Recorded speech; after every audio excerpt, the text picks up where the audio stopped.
Donc, on va retenir ça comme ça en disant que c'est la désignation d'une réalité par le nom, on va dire, d'une autre, sous-entendu réalité, n'est-ce pas, à cause d'une ressemblance, une association habituelle,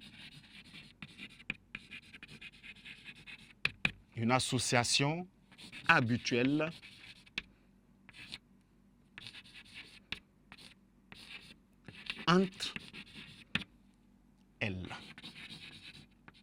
Voilà. Association de sens, association de forme, n'est-ce pas?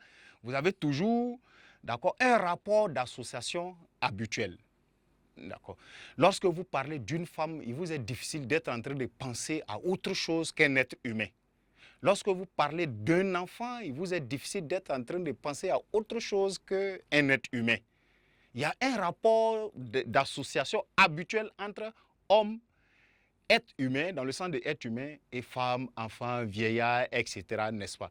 Donc, quand vous parlez de, vous ne pensez pas, par exemple, à des armes, parce qu'il n'y a pas de lien logique, il n'y a pas de rapport d'association habituel entre homme et armes, etc. Bien. Et la métonymie a une particularité. Il faut savoir employer la métonymie parce qu'il y a plusieurs déclinaisons de la métonymie. La première, qu'on va noter ainsi, en premier tiret, vous avez ce qu'on appelle la métonymie du lieu.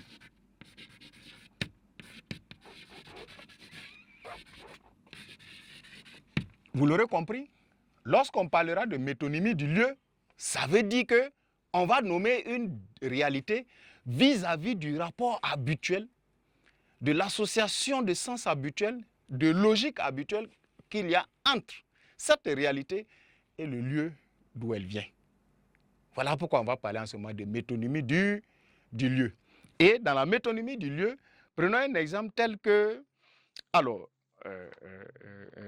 mon grand frère a acheté une France au revoir. Vous le dites couramment, sans vous rendre compte, vous faites de la métonymie du lieu.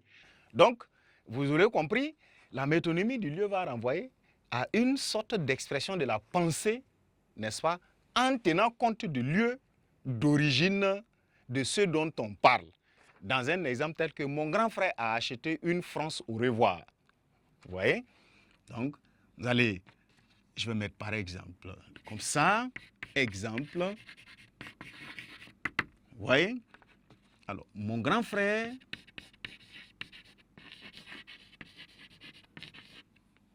n'est-ce pas, a acheté une France au revoir.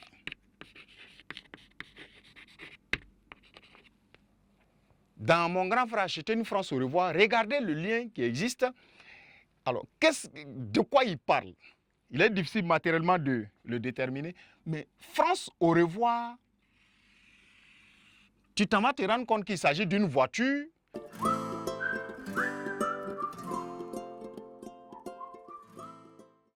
Donc la voiture a été désignée vis-à-vis du lieu d'où ça vient. On ne cherche pas à établir si effectivement ça vient de la France. Mais si on l'a acheté peut-être ailleurs, ce n'est pas bien grave. Dans cette manière de parler, la figure de style qui s'exprime est une métonymie du lieu, plus précisément. Donc, quand on analyse les métonymies, pour une analyse plus profonde et plus objective, ne dites pas métonymie. Si vous dites métonymie, par rapport à quelqu'un qui précise une métonymie telle, il peut avoir une appréciation, n'est-ce pas, un peu plus dépassant la vôtre. D'accord? De sorte que il faut toujours rester dans une certaine spécification parce que les figures de style sont difficiles à manier.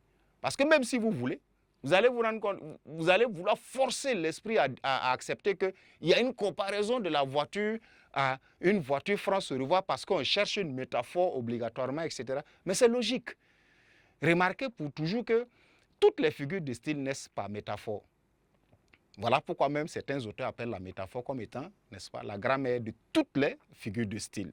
Mais attention, spécifiquement pour des analyses plus profondes, plus pertinentes, on tombe dans une sorte d'analyse, d'appréciation, d'accord, plus ou moins approfondie de ces choses-là. Donc, dans Mon grand frère a acheté une France au revoir, vous avez là une métonymie du lieu. Il en est de même pour Shintok. Ah, ça, c'est un Shintok. C'est un Shintok. Shintok donne une métonymie du lieu parce qu'on estime que, voilà, que ça vient de la Chine, même si c'est comparé ou en tout cas associé à ce qui est parfois de qualité moyenne ou autre comme ça. C'est la même manière pour les France au revoir. Tout ce qui est seconde main, acheté ou pas en France, tombe dans l'appellation France au revoir. Manger le riz bagré.